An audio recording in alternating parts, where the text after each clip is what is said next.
अनिकेत 22 साल का एक युवा था जो एक अच्छी कंपनी में नौकरी करता था, लेकिन उसकी सबसे बड़ी समस्या थी कि उसे अपना काम उबाऊ और तनावपूर्ण लगता था। उसे सोमवार से डर लगता था और शुक्रवार का इंतजार रहता था। एक दिन उसके मेंटर ने उसे एक किताब दी, द जॉय ऑफ वर्क। ये किताब उसकी सोच बदलने वाली थी।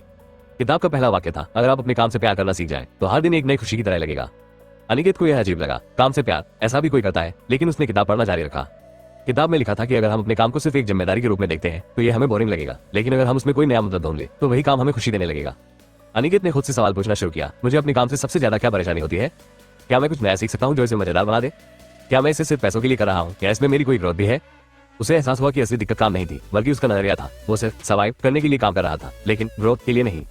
अब उसने सोचा, अगर मुझे इसमें मजा नहीं आ रहा तो मैं इसे कैसे बदल सकता हूँ? किताब में एक और दिलचस्प बात लिखी थी, काम को खेल की तरह बनाओ और देखो कि यह कितनी जल्दी मजेदार हो जाता है। अनिकेत ने इसे आजमाने का फैसला किया। उसने हर रोज अपने काम में एक नया चैलेंज सेट किया। वो खुद को हर दिन एक नया टारगेट देता और उसे पूरा करने की कोशिश करता। उसने गेमिफिकेशन का आइडिया अपनाया, अगर वो अपना टारगेट पूरा कर लेता तो खुद को एक छोटा रिवार्ड देता। धीरे धीरे उसका दिमाग इस नए तरीके से काम करने का आदी होने लगा। अब उसे काम करने में पहले जैसी बोरियत महसूस नहीं हो रही थी। द जॉय ऑफ वर्क में बताया गया था कि काम का माहौल भी हमारी खुशी पर असर डालता है। अनिकेत ने देखा कि उसका ऑफिस का माहौल बहुत औपचारिक और उबाऊ था। उसने इसमें थोड़ा बदलाव लाने की सोची। उसने अपने डेस्क को क्रिएटिव तरीके से सजाया। वो अपने साथियों से ज्यादा बातचीत करने लगा और उन्हें मोटिवेट करने लगा। उसने एक छोटा सा फन फ्राइडे सेशन शुरू किया जहां हर कोई हफ्ते की सबसे अच्छी बात शेयर करता। धीरे धीरे ऑफिस का माहौल हल्का और पॉजिटिव होने लगा। अगर आप अपने काम में कुछ नया सीखते रहें तो आपको कभी बोरियत नहीं होगी। अनिकेत ने खुद से सवाल किया, क्या मैं अपने काम में कुछ नया जोड़ सकता हूँ? उसने एक नई स्किल सीखने का फैसला किया, डिजिटल मार्केटिंग। अब वो अपने रोजमर्रा के काम के साथ साथ यह नई स्किल भी सीख रहा था। इससे न केवल उसका काम आसान हुआ, बल्कि वो कंपनी में ज्यादा वैल्यूएबल भी बन गया। द जॉय ऑफ वर्क में ये भी लिखा था कि अगर आपको अपने काम में पूरी खुशी नहीं मिल रही तो अपने ड्रीम प्रोजेक्ट पर काम करना शुरू करो। अनिकेत ने सोचा, क्या मैं अपने सीखे हुए स्किल से कुछ नया कर सकता हूँ?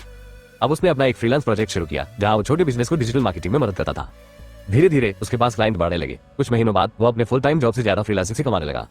अब उसने अपनी नौकरी छोड़ने का फैसला किया और पूरी तरह से अपना खुद का बिजनेस शुरू कर दिया।